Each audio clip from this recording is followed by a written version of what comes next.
Hello friends, welcome to my channel and welcome to my page Baba's lifestyle. তো আজকে আমি দেখামো কিন্তু মাছ পেঁয়াজি রেসিপিটা। অনেকদিন ধরে দেখো আমার সময় পেতেছি না। তো দেখো এখানে কিন্তু আমি লয়ে লাইছি যে যেমন মাছ দেওয়া পারে। এখানে আমি লয়ে লাইছি কিন্তু রুইত মাছ, এটা কিন্তু কাতলা মাছ দেওয়া হয় বা গুড়া মাছ দেওয়া হয়, যে কোনো মাছ দিয়ে করতে পারো। তো আমি বড় মাছ আনলে ম্যাক্সিমাম কিন্তু এইভাবেই করি। এখানে দেখো মাছটি দিয়া আগে পেঁয়াজ সবটি দিয়ে লাইছি, যতটুকু পেঁয়াজ লাগবো আন্দাজ করে সেটা দিয়ে দিবা। পেঁয়াজের মধ্যে যতটুকু পেঁয়াজ লাগে। তো দেখো আমি এই বাটিটা তুইছি, আমি আরেকটা বাটিতে লইছি কিন্তু, কারণ বাটিটা আমার কিন্তু এটি মাখতে লাগবো, তো তার লিগে আমি একটু বড় বাটিতে লইছি।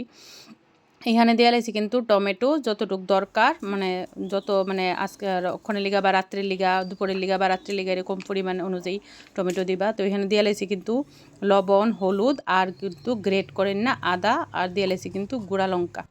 আর গুঁড়া লঙ্কা দিয়া তারপর তোমরা এটা একটু অল্প একটু তেল দিয়েও মাখতে পারো। তো আমি আর এখানে তেল দিছি না, আমি এমনিই মাখতাছি এটারে। আর আমার কাছে চিংড়ি আসলো কয়েকটা, ইডিও দিয়ে লাইছি, কারণ মানে আলাদা করে রান্তাম না, লিগারের মধ্যে দিয়ে লাইছি। তো গুঁড়া মাছও কিন্তু সেমভাবেই রান্ধন যায়। তো আমি ইচ্ছা করে মাছ ভাইজা রান্না করি না, মানে আমার থেকে যেমন মাছ পেঁয়াজিটা এরকম কাঁচা মাছ পেঁয়াজিটা মাইখা করলেই খুব ভালো লাগে বেশি। তো তার লিগা এই যে দেখো আমি কিন্তু কড়াইতে তেল দিয়ে লাইছি, আর একদমই মানে হার্ডলি কিন্তু 1 থেকে 1.5 চামচ তেল হইবে, বেশি তেল না। তো তেলটা ভালো করে কিন্তু আমি কড়াইয়ের মধ্যে লাগাই লাইছি, কারণ এটা কিন্তু আমার লাড়া দিতাম না, কিন্তু সেনি একদমই লাগাইতাম না এটার মধ্যে, মানে অ্যাটলিস্ট যখন লাড়া দিমো আর কি তখনই। তো এটার ভালো করে দিয়া গরম, মানে কড়াইটা ভালো করে তাতাই লইছি, দিয়া তারপরে তেল দিয়া এরপরে এটা ঢাইলা দিছি। এইবার কিন্তু এটারে আমার উল্টানের পালা। এই যে দেখো ভালো করে ঘুরাইয়া এটারে কিন্তু এইভাবে ঝাঁকার দিয়ে উল্টাই লাইছি, ঠিক আছে। এইভাবে কিন্তু আমি 3 থেকে 4 বার ভালো করে ঝাঁকার দিয়ে সেটা উল্টাইলাম, কারণ এটা কিন্তু ভাজা ভাজা হইতে লাগবো, সেম এরকমভাবে ভাজা হইতে লাগবো। ভাজা হওয়ার পরে তারপরে তোমরা কিন্তু এটার মধ্যে কিন্তু জল দিয়ে লাইবা যতটুকু পরিমাণ দরকার। আর জলটা একটু বাড়াই বলতে মানে মোটামুটি পরিমাণ আর কি, একটা বুঝায় যে এই যে এরকম জল দিয়া সেরা। তারপরে কিন্তু এবার এটার আমি হইতে দিব, মানে সিদ্ধ হইব আর কি মাছটা এর মধ্যে। এইবার হালকা করে একটু সাইডে দিয়ে সেরা লাইরা দিলেই হয়। কিন্তু যখন আমরা ঝাঁকার দিই এটারে কড়াইটারে যখন, তখনও কিন্তু একদম সেরি লাগান যেত না।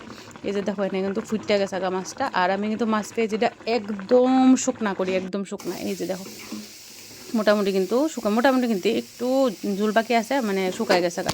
আর একটু হইতে দিমু, ওইটা হয়ে যাবো গা নিজেই। তারপরে কিন্তু আমি এখানে ধনিয়া পাতা লইয়া লাইছি। তোমরা বিলাতি ধনিয়া পাতা দিতেও পারো, কিন্তু বিলাতি ধনিয়া পাতা দিলেও খুব ভালো হয়। তো ওই দিন বিলাতি ধনিয়া পাতা আমরা পাইছি না, তো তার লিগে দেশি ধনিয়া পাতাই দিছি। তো দেখো এই যে দেখুন একদম কিন্তু শুকায় গেছে গা, একদম শুকায় গেছে গা। এবার আমি নামাই লেছি। তো এই হলো আমার মাছ পেঁয়াজির রেসিপি, একদমই সিম্পল, আর গরম ভাতের লগে খুব দারুণ লাগে খেতে। তোমরা অবশ্যই এটা ট্রাই করো ওইভাবে মাছ পেঁয়াজি। এটা মানে কোনো বুঝতেই না যায় এটা মাছ ভাজা করে করা হয়েছে না, দারুণ লাগে। আর আমার মার তো খুব ফেভারেট, আমার হাতের মাছ পেঁয়াজি খুব ভালো পায় মা, দারুণ লাগে। আর আমারও খুব দারুণ লাগে মাছ পেঁয়াজি, আমারও লিটারেলি ফেভারিট, মানে আমার মা, আমার বোন, তার সবারই ফেভারিট। তো কীরকম লাগছে রেসিপিটা অবশ্যই জানাইবা, কীরকম হয়েছে, আর তোমরা অবশ্যই বানাইও।